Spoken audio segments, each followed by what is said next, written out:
Et donc, le prix Manga Badass de la meilleure édition, collection, voire réédition 2022 revient à Karakuri Circus et je crois que je suis amoureux.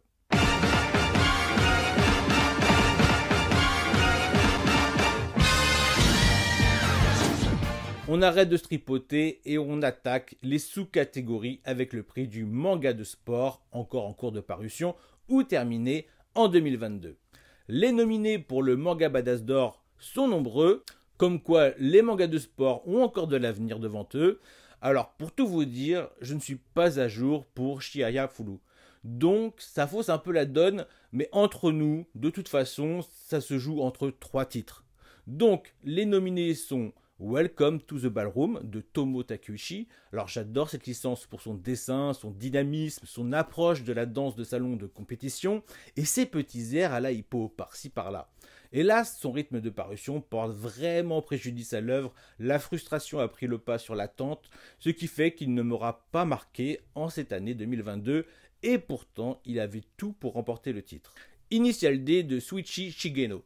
Alors autant j'affectionne Initial D, autant il faut reconnaître que depuis quelques tomes, ça tourne en rond. Ça se ressent dans les dialogues, il est temps que la série s'abrège, mais Feu Kazé n'a aidé en rien avec un rythme de parution bien trop long entre chaque tome. Puis ce n'est pas avec des premiers tomes en rupture de stock que la série va créer un engouement auprès de nouveaux lecteurs. Bref, j'attends la fin avec impatience, mais pas au point d'en faire le grand gagnant.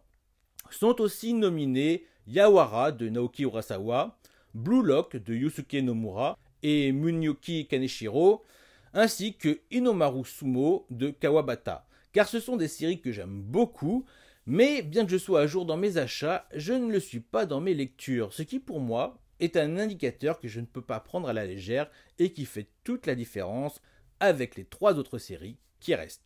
Hippo de George Morikawa. Je ne vais pas donner la victoire à Hippo, car lorsque vous êtes à jour uniquement avec la parution française, c'est une période très douloureuse pour le lecteur.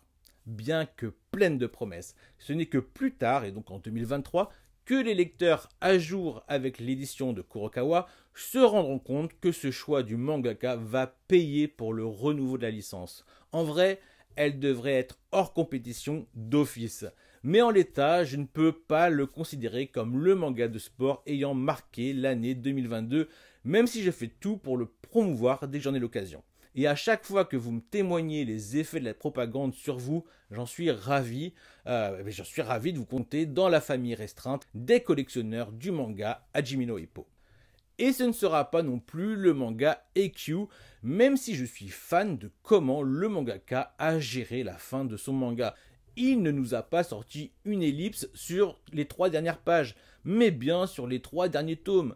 Et j'ai adoré ça. Et de toute façon, la série est pour moi une vraie réussite à travers ses 45 tomes. Et en plus, la fin est aux petits oignons. C'est agréable de voir que rien n'est rushé. Et le manga Badass d'or revient à cette licence dont la narration est maîtrisée de main de maître, tout en excellant dans les cliffhangers et les plot twists en fin de tome. Je trouve que le mangaka retranscrit parfaitement le sport, que ce soit dans son aspect technique et tactique, et bien sûr dans son dessin. Sa lecture est une vraie addiction, et c'est ce qui fait que le prix Manga Badass d'or du manga de sport en cours de parution ou terminé en 2022 revient à Aoashi de Yugo Kobayashi, qui nous fait le plaisir de remettre le manga de foot sur le devant de la scène en nous plongeant dans le monde professionnel du ballon rond avec tout ce que cela implique dans le quotidien des joueurs, mais aussi à travers leur famille. Le récit se révèle touchant et particulièrement excitant selon les situations. Puis comme je le disais, les plot twists sont légion dans ce manga, ce qui fait que c'est le tome que je lis avant tous les autres lors de sa sortie. C'est un régal.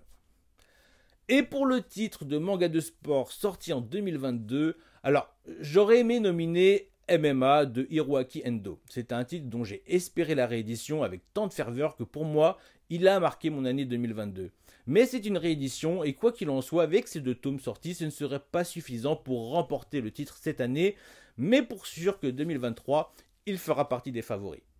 Donc, les nominés sont All in Free de Terubo Aono, Il aurait pu être nominé dans les séries terminées en 2022, puisqu'elle ne compte que 2 tomes. Ayant moi-même eu des préjugés du fait que la licence se finit en seulement 2 tomes, il est possible que cela ait sûrement porté préjudice à la licence pour trouver son public. Mais une fois qu'elle fut disponible en numérique, j'ai plus hésité et j'ai été bluffé par la qualité du récit. Pour le coup, je suis vraiment curieux de découvrir sa suite, mais bien sûr, c'est pas suffisant pour gagner le manga Badass d'or. Deep 3 de Ryosuke Tobimatsu et Mitsuhiro Misuno. Cette licence fut une belle surprise, bien que la narration m'a paru un peu trop rapide. Elle est allée à l'essentiel avec ses 2 premiers tomes pour nous amener là où aucun autre manga sur le basketball nous a emmenés avant dans le monde professionnel de la NBA.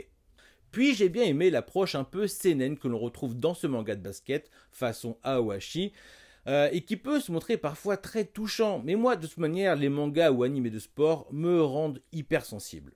Van Dance de Coffee ou Wanna Dance, j'adore ce que propose ce titre dans son approche de la danse urbaine et en tant que moyen d'expression. J'aime son ambiance très contemporaine, mettant en scène une jeunesse qui se passionne pour la danse hip-hop ou électro. Black Box de Tsutomu Takahashi. Alors, je ne peux que donner le titre de meilleur manga de sport à Black Box, même si parfois les combats partent en couille. Le manga est chargé d'une aura si noire par le dessin toujours aussi sale de Tsutomu Takahashi, mettant en scène encore et toujours un anti-héros comme on les aime, bien torturé, sans parler que c'était encore un titre inédit du mangaka qui aura su se faire attendre.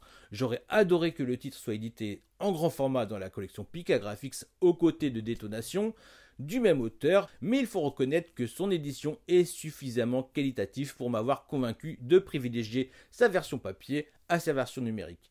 Une œuvre que je prends plaisir à relire, et ça c'est bon. J'enchaîne avec le prix Manga Badass d'or du manga de science-fiction en cours de parution ou terminé en 2022.